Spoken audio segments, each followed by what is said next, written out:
The book of Ecclesiastes explained, life's ultimate question. Please don't forget to like and subscribe, it really does help us build the channel. The search for meaning. Have you ever wondered, what's the point of it all? Why do we work so hard, chase success, build dreams, only to one day leave it all behind? If you've ever asked that question, you're not alone. The book of Ecclesiastes wrestles with the deepest question of life, what truly matters under the sun. Ecclesiastes is one of the most honest and raw books in the entire Bible, written by a man who had everything, yet found himself empty inside. Let's dive deep into this ancient journal of wisdom, written nearly 3,000 years ago, but still speaking powerfully to us today. Who wrote Ecclesiastes?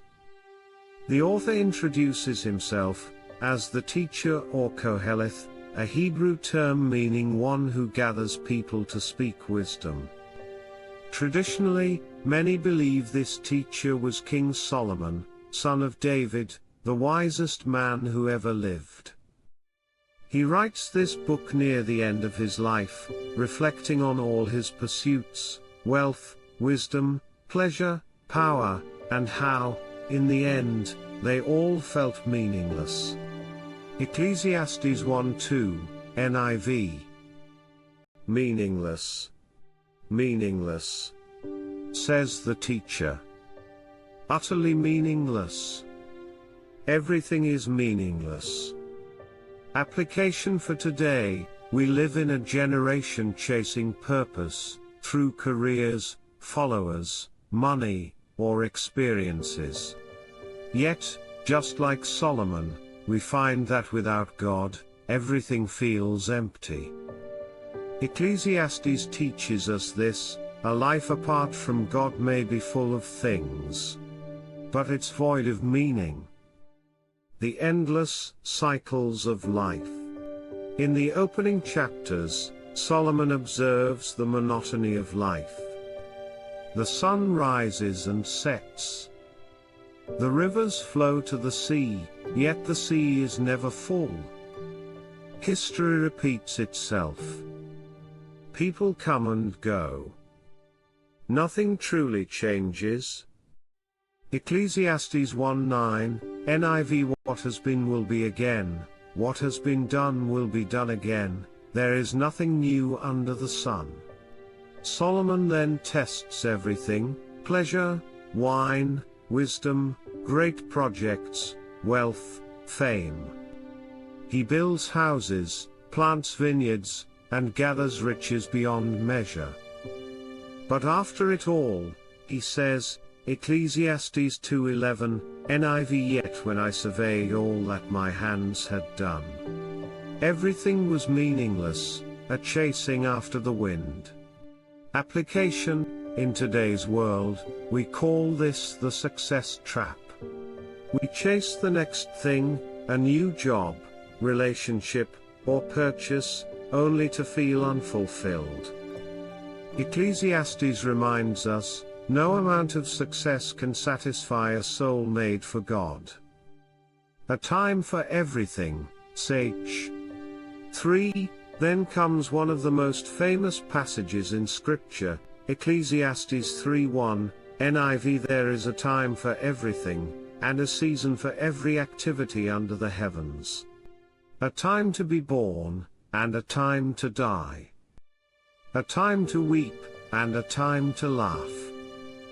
A time to mourn, and a time to dance. This poetic rhythm reminds us that God is sovereign over all of life's seasons. Application. You might be in a season of joy, or sorrow, waiting, rebuilding, or loss. Ecclesiastes 3 tells us, every season has purpose. Even when we don't understand, God's timing is perfect. Ecclesiastes 3:11, NIV. He has made everything beautiful in its time. Wealth, work, and contentment, Sage. 4-6, Solomon turns his focus to work and money, two areas that dominate modern life.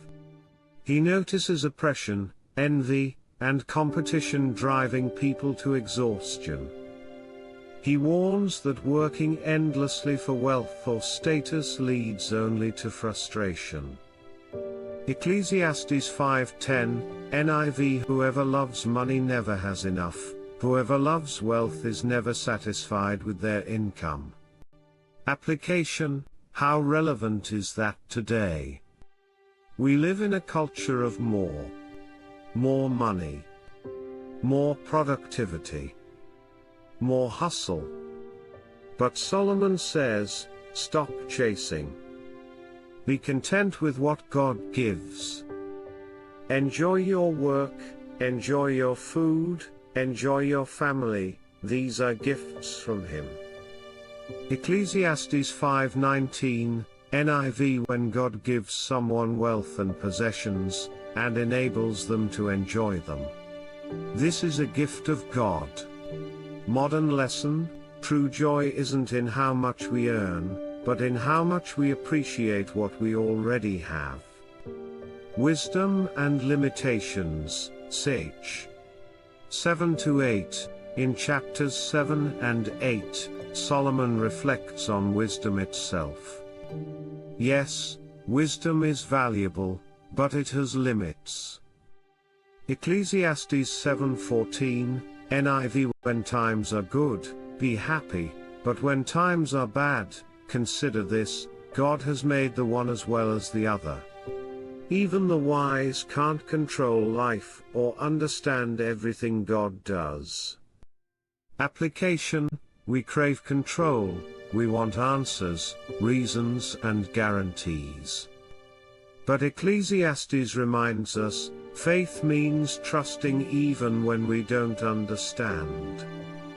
We're called not to figure out everything, but to fear God and walk with Him. The mystery of God's justice, Sage 9-10, Solomon wrestles with something that confuses many believers: why do the wicked prosper while the righteous suffer? Ecclesiastes 9:11, NIV: The race is not to the swift or the battle to the strong, but time and chance happen to them all. Life isn't always fair under the sun. But Ecclesiastes teaches, God's justice isn't always immediate, but it is certain. Application: when life feels unfair, remember this: God sees everything. Nothing escapes His notice.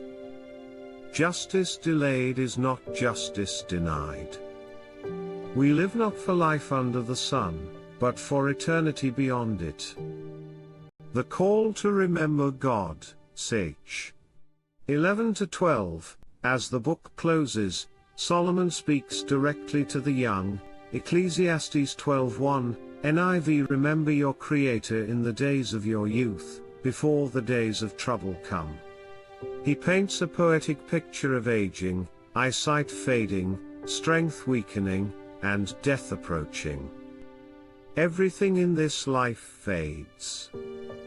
So, he says, don't waste your youth chasing wind. Seek God now. And then comes the conclusion of the entire book, Ecclesiastes 12:13, NIV: Fear God and keep His commandments, for this is the duty of all mankind. Application: at the end of the day, that's the meaning of life. It's not about how much we achieve, but how well we walk with God. Every joy, every sorrow, every question finds its answer in Him. Key takeaways. Main lessons from Ecclesiastes.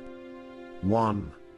Life without God is empty, no matter how successful it looks. 2. Every season, good or bad, has purpose in God's plan. 3. True contentment comes from gratitude, not gain. 4. God's justice may be delayed, but it's never absent. 5. Remember your Creator, before it's too late. Meaning beyond the sun. The book of Ecclesiastes isn't meant to depress us, it's meant to free us. It strips away illusions so we can see clearly. Life's meaning isn't found under the sun. It's found in the sun. When we live for God, every ordinary moment becomes extraordinary because we're no longer chasing the wind. We're walking with the one who made it. If this helped you understand the book of Ecclesiastes, don't forget to like, comment, and subscribe for more Bible explanations and spiritual insights. Tell us in the comments, which truth from Ecclesiastes spoke most deeply to you today. And remember, stay in the Word, and let the Word stay in you.